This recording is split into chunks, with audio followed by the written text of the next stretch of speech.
A Caerte e Lide apresentam Cresce SC, o podcast de comunicação para o desenvolvimento de marcas e lideranças. Olá, sejam bem-vindos! Estamos em mais uma edição do Cresce SC, o nosso podcast de comunicação e liderança. Eu sou a jornalista Melina Calduro, coordenadora de conteúdo da Rede de Notícias A Caerte, e hoje nós vamos falar muito sobre liderança com o professor Otávio René Lebarbechon Neto. Bem-vindo, professor. Muito obrigada pela participação aqui conosco. Muito obrigado, bom dia. O prazer é todo meu estar aqui com vocês. Bom, o professor Otávio, ele tem uma larga experiência aqui em Santa Catarina, continua dando aulas, mas também é conselheiro e atuou em grandes empresas aqui, tem uma trajetória tanto na administração pública quanto na administração empresarial. Ele é formado na ESAG em administração empresarial e fez mestrado em administração pública em Madrid.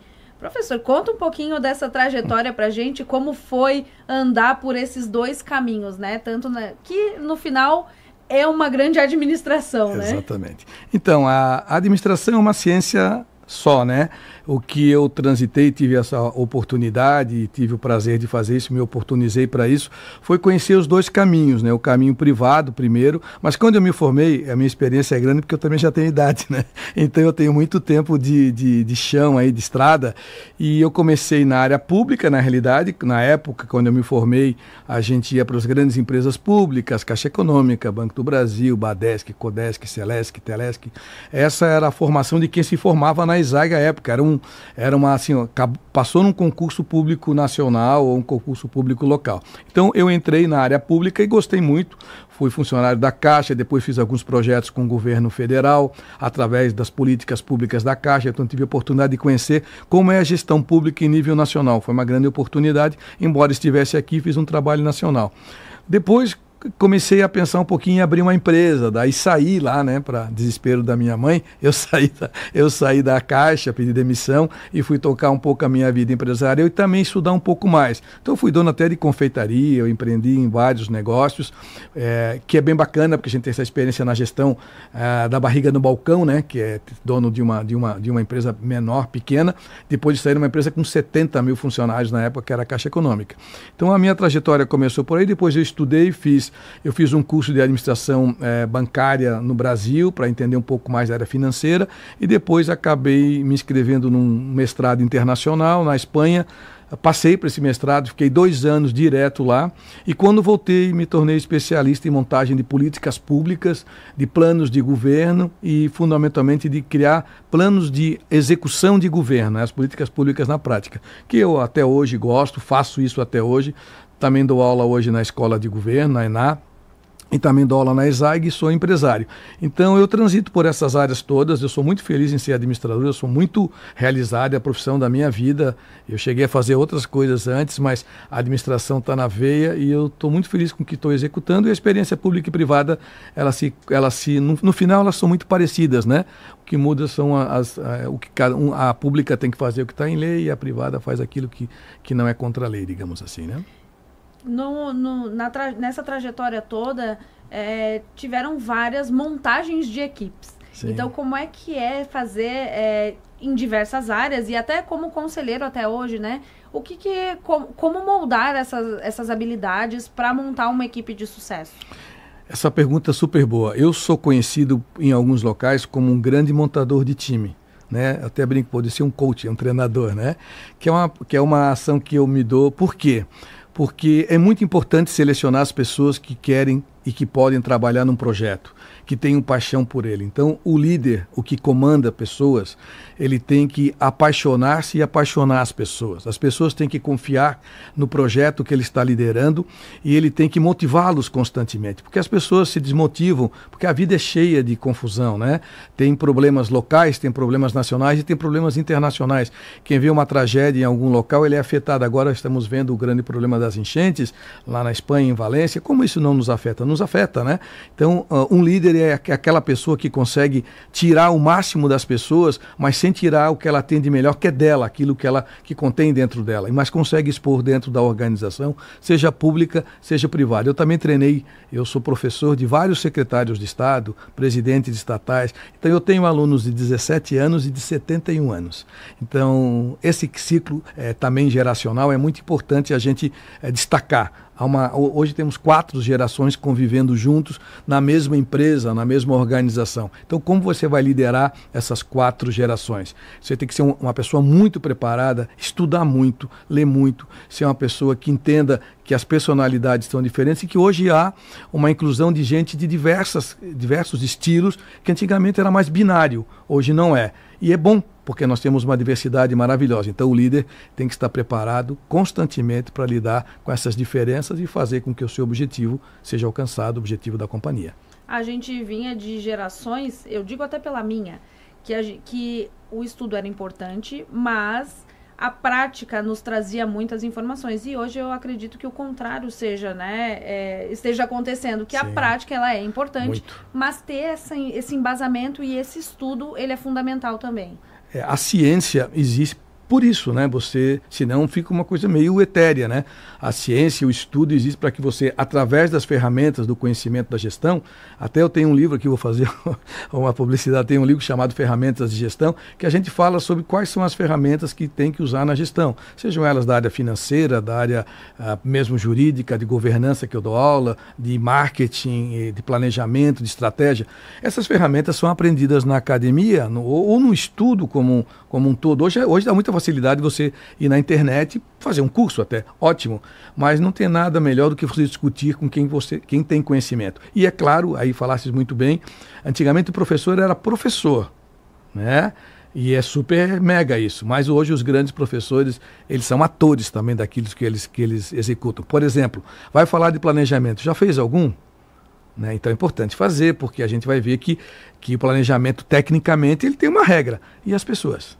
Como é que você convence as pessoas a buscar a mesma missão, que é a razão de ser da sua empresa, ter uma visão de futuro compartilhada? Então isso vai muito da liderança, mas as técnicas estão ali. Mas a prática vai lhe ajudar muito a pôr as técnicas na prática. Até porque ferramenta sem a pessoa não funciona e a pessoa sem a ferramenta não vai funcionar também, né? Exatamente. E agora, como é que é essa questão de ter as inteligências artificiais e tudo mais, a inovação, né? Uma das tuas empresas, ela é também de automação de processos, então como juntar tudo isso e fazer dar certo? Então, virei startupeiro depois de velho, né? Todo mundo estava com uma empresa de tecnologia, eu quero uma. Então nós compramos a empresa de tecnologia, que estava dentro de uma outra grande empresa, porque a gente trabalha com esse tipo de ferramenta, a gente, nossa, tem uma ferramenta super legal, vamos comprar essa startup. Hoje estamos vivendo esse ecossistema, né, da inovação, que é muito bacana. O recado que eu dou sempre assim, continue atualizado o tempo inteiro, você não está pronto nunca, não existe ninguém pronto. E a inovação está aí, não tem como fugir dela, não tem como fugir da inteligência artificial, não tem como fugir do ChatGPT, não tem. Meus alunos vão fazer um trabalho, eu falei pessoal ontem, pessoal, pode usar o ChatGPT, mas eu quero a opinião de vocês, e eu vou discutir na sala, se eles estiverem me ouvindo, na quarta-feira, sobre exatamente isso. Então eu quero a opinião deles, então é isso que a gente tem que instigar, assim como a equipe, né? Você passa uma atividade, uma estratégia, você tem que colocar em prática. Mas se hoje o que ele vai fazer um gráfico, antigamente para eu fazer um gráfico eu levava um tempasso. Hoje eles conseguem fazer uma apresentação em PowerPoint em 5 minutos. E até gerar dados diferenciados e uma forma mais interessante de abordagem, porque é isso, né? Negar a existência do ChatGPT não vai... Os alunos não vão deixar de usar, né? A gente sabe disso, né? Não vão deixar de usar. Mas a questão de ter a sua opinião, de ir a fundo também, né? Então, com tantas informações não corretas por aí, por isso que a ciência é importante, por isso que a técnica é importante, por isso que as ferramentas são importantes. Aquilo que você aprende na academia e bota em prática. Como eu estava falando, peguei um exemplo mais fácil, que é planejamento estratégico, é uma área mais fácil de entender, né? Se eu vou definir assim, quais são meus valores? Qual o valor da minha empresa? Ética, integridade, responsabilidade social, governança. são palavras que, se eu não aplicá-las, são só palavras. Então existe a montagem da estratégia e ela é feita através da execução no dia a dia, né? Você é uma pessoa, a sua empresa respeita as pessoas, é isso? Como? De que maneira? Como é que é o atendimento lá no balcão? Como é que é o atendimento online? Como é que você executa isso? Por isso que a formação de pessoas, eu dou aula de cultura e comportamento organizacional, além de liderança e negociação na última fase. É uma maravilha a gente trabalhar isso porque os jovens entram com muitas expectativas e com a tecnologia em cima. Então a minha aula é assim, vamos ler um livro, certo, pessoal? A gente lê juntos o livro. E é bacana porque ontem eu estava vendo, eu passei isso para eles, eles estavam em sala discutindo o livro e eu fiquei em sala acompanhando. É muito legal ver as discussões. Então, educar e liderar são coisas muito próximas. E ver a diferença nas visões e aceitar essas diferenças, claro, que elas existem, né? Porque a interpretação vai de cada um e como a gente estava falando da questão da mudança de gerações. É isso. Então, uma geração mais nova vai ter uma visão completamente diferente das nossas formações, né? Sim, eu me lembro que na minha época meu pai trabalhava muito, eu achava maravilhoso vê-lo trabalhar, embora muitas vezes não eu tivesse presente. Já a geração atual, eu tenho 2 filhos, que são de 2 gerações, um de 30 e um de 23. 23 são que eu estou dando aula. Eles acham que tem que viver um pouco mais. E misturar essa vida com o trabalho. Que não está errado também, certo? Mas são mundos diferentes, são épocas diferentes. Os baby boomers, que sou eu, um pouquinho ali, geração X, a gente trabalhou muito, que pegou um mundo meio estragado assim para organizar e a gente tinha que trabalhar muito, né?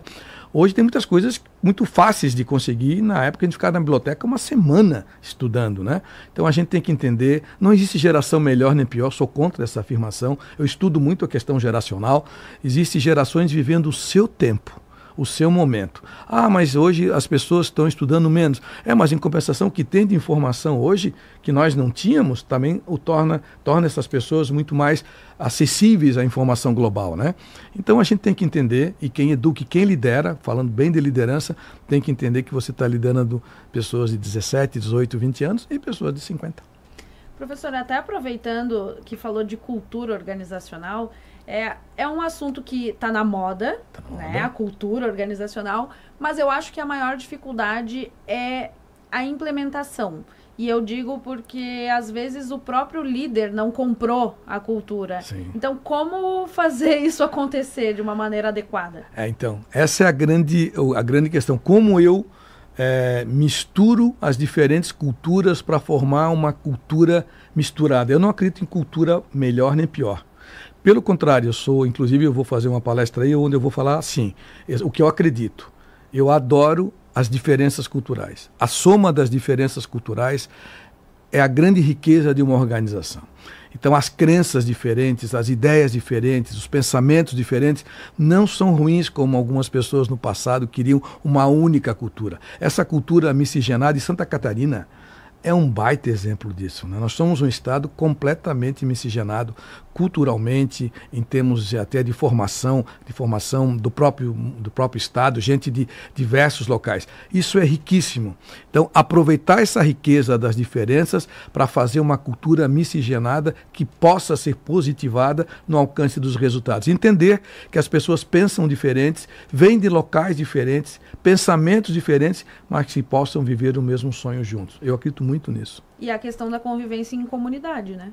Sim, né? Eu falo para meus alunos, a primeira junção é vocês aqui. Vocês não se conheciam, botaram 40 pessoas do mesmo lugar. Aí eu tenho gente do Pará, eu tenho gente de Santa Catarina, tenho do Rio Grande do Sul, tenho do Paraná, eu tenho estrangeiros em sala de aula, né? Gente de Angola, tenho holandeses. Olha só, né? Como é que eu entendo isso? Deixando os selos como eles são. Não impondo a minha cultura como se ela fosse maior do que a outra, entendendo que cada um, né? A gente brinca muito lá com os costumes, a gente brinca com os costumes na fala, inclusive, nos sotaques, né?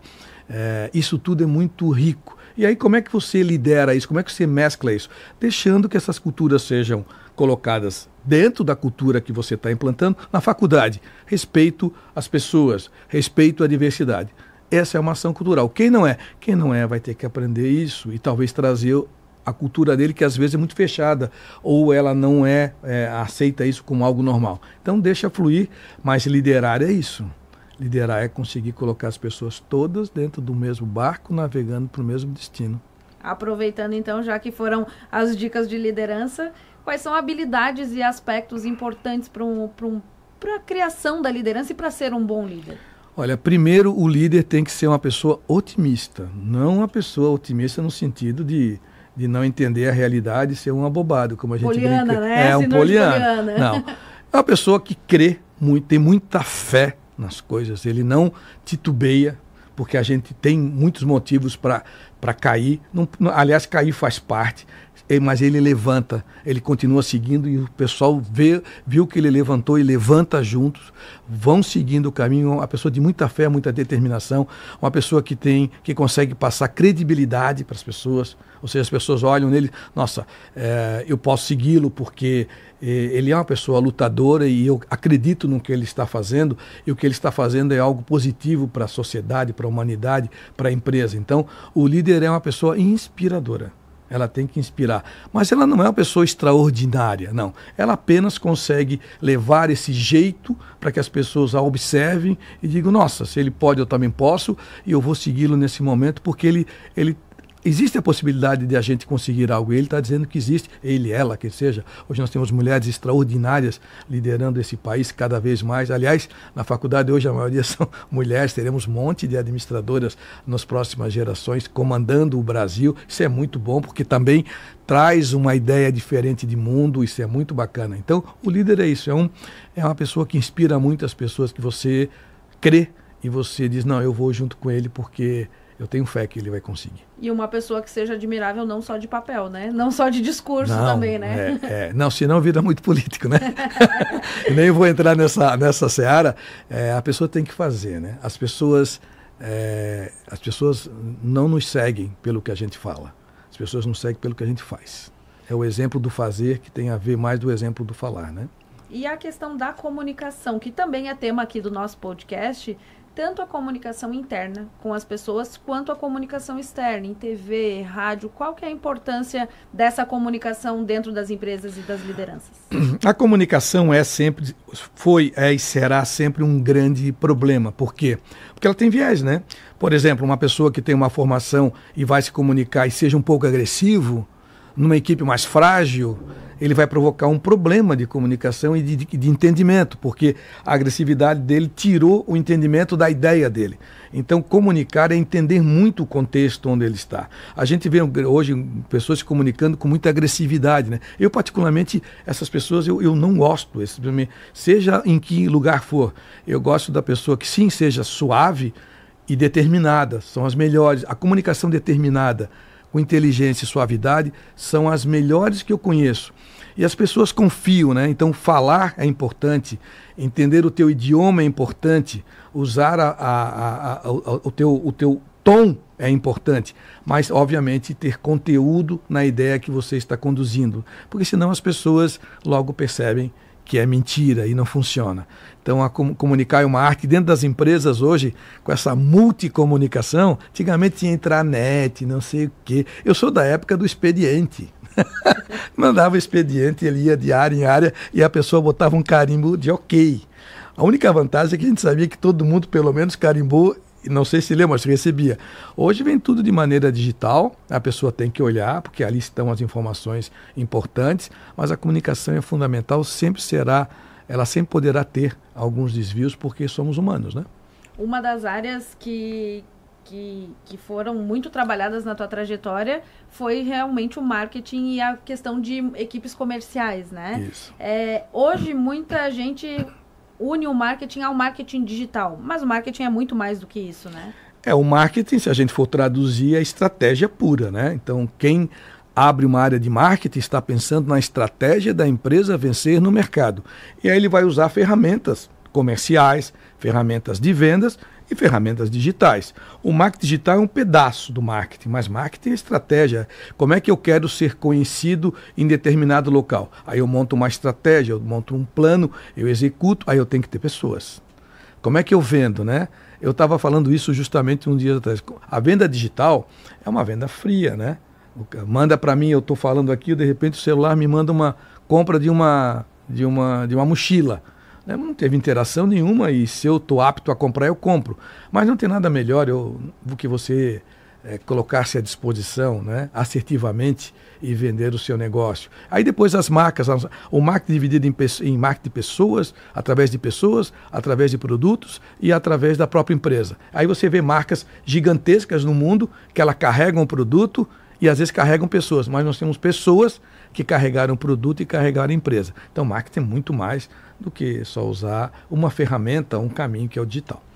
A gente fez uma pesquisa aqui na Caerte que mostra que 8 em cada 10 catarinenses ouve rádio. Eu ouvi essa pesquisa. E essa pesquisa ela é muito importante até para a gente, enquanto líder, enquanto consumidor também, enquanto administradores, para conseguir pensar nessas estratégias, né? A rádio é um fenômeno, né? Eu tenho uma participação muito antiga na minha vida com um antigo jornalista, que aqui vou preservar o nome, que ele me convidava no programa que ele tinha de madrugada, eu ia lá conversar com ele. Então eu sou amigo da rádio há 40 anos. Eu uso rádio todos os dias no meu carro, ouço notícias, ouço música, notícias e música, e a rádio informa de maneira muito direta. Eu sou um apaixonado, não é porque eu estou aqui conversando com vocês, mas eu gosto muito da comunicação em rádio, eu acho ela muito bacana e eu tenho muita interação, assim, e eu uso muito as redes sociais também, óbvio, né, que hoje a gente se usa, mas hoje está tudo muito misturado, né? Então a gente faz uma gravação na rádio, já está no YouTube, do YouTube já vai para não sei o que, vai para o WhatsApp, mas a rádio é algo sensacional, né? Uma conversa de rádio, ainda mais direta, às vezes ao vivo, é algo impressionante, né? E bem isso que a gente estava conversando até agora, a diferença das gerações, né? Porque a rádio se mantém firme, forte, crescendo cada vez mais entre a última geração, isso. Mas também a gente tem que se adaptar ao digital, então acho que isso para a liderança também é importante, essa evolução, né? Sim, o líder ou as pessoas que trabalham em organizações, elas têm que se adaptar constantemente, porque as mudanças ocorrem diariamente. Nós estamos aqui conversando, eu não sei o que está sendo criado aí novo, mas alguma coisa está sendo criada. Se eu não estiver apto a me adaptar, aliás, o ser humano é considerado pela filosofia, o ser vivo mais adaptável, né? Ele se adapta muito. Isso é muito bom, porque a gente tem se adaptado a mudanças gigantes na humanidade. Alguns animais já não existem mais, perderam a capacidade de se adaptar. Nós temos essa habilidade. Então, se temos essa habilidade, que usemos ela de maneira positiva, né? Entendendo as diversidades. Hoje eu falo muito nisso, porque hoje o mundo é muito diverso. Do mundo binário que eu vivi. Eu vivi um mundo muito binário, pode, não pode, vai, não vai, isso ou aquilo. Esse mundo era muito, digamos, fácil de compreender. Hoje o mundo está gigante. Então como é que eu vou entender esse mundo? Entendendo as diferenças, entendendo as questões geracionais.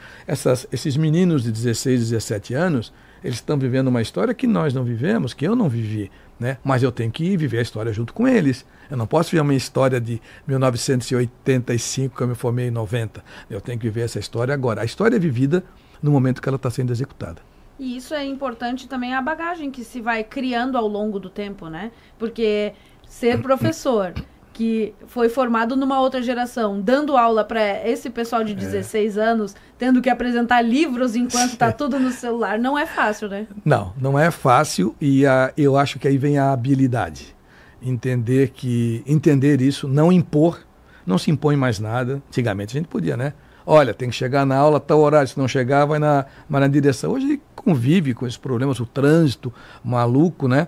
E eu tenho que entender que sim, eles são diferentes, mas eles precisam também de ajuda. O professor é um educador, né? É a profissão mais linda do mundo. Eu estou há 30 anos dando aula, né? Eu já sou empresário, dou aula em outros locais, mas não tem coisa mais legal no mundo do que você contribuir e para as pessoas ficarem melhores, né? Eu encontro de vez em quando alunos meus na rua, inclusive hoje, né? Inclusive hoje, tenho mais de 6 mil alunos formados que passaram por mim. É muito interessante, às vezes, as pessoas se encontram. O professor, que é uma palavra linda, né? Ele não te conhece como empresário, ou como não sei o quê, como professor. E foi, inclusive, a que eu escolhi para... Então, assim, eu acho que usar isso como uma missão também é muito importante, né? Existe uma missão na vida da gente que é contribuir para que as pessoas possam ser mais felizes. E é isso que a gente tenta fazer na vida, né? A gente está chegando ao final do nosso podcast e eu sempre peço para o nosso convidado trazer uma lição, um conselho, uma frase, uma palavra. E no teu caso, acho que vai ficar um pouquinho mais difícil, né, professor? Porque tem gerações diferentes, Sim. Alunos, clientes, Sim. todo mundo que está nos ouvindo. Então, o que tu pode contribuir com a gente?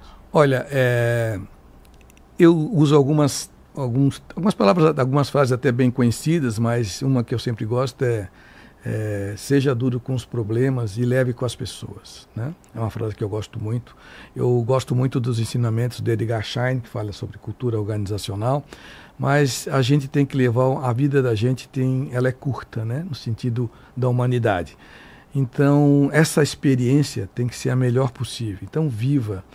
Perca um pouquinho essa exigência de mais de tudo, viva a vida, contribua para um mundo melhor. O mundo precisa de muitas coisas melhores, mas seja leve, sabe? E com as pessoas, especialmente, porque as pessoas precisam de leveza para continuar a sua vida. Então eu acredito muito que a gente tem que ser sim determinado, ter sim suas metas, buscar sim suas metas, ser um missionário, mas ser leve, para que as coisas sejam alcançadas com o mínimo de estresse possível e não tornando esse mundo demasiadamente nervoso. Então, viva, execute, seja feliz, né? A busca da felicidade, filosoficamente, é muito importante. Quem é feliz? Quem dorme bem, né? Quem acorda bem. Essa é uma pessoa feliz.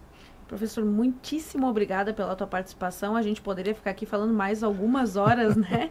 Mas te agradeço imensamente por essa participação aqui conosco. E eu quero agradecer também a você que nos acompanhou até aqui pela sua rádio preferida e também no YouTube da Acaerte. Na semana que vem eu volto com mais histórias. Este foi o Cresce SC, uma parceria entre a Acaerte e o LIDE.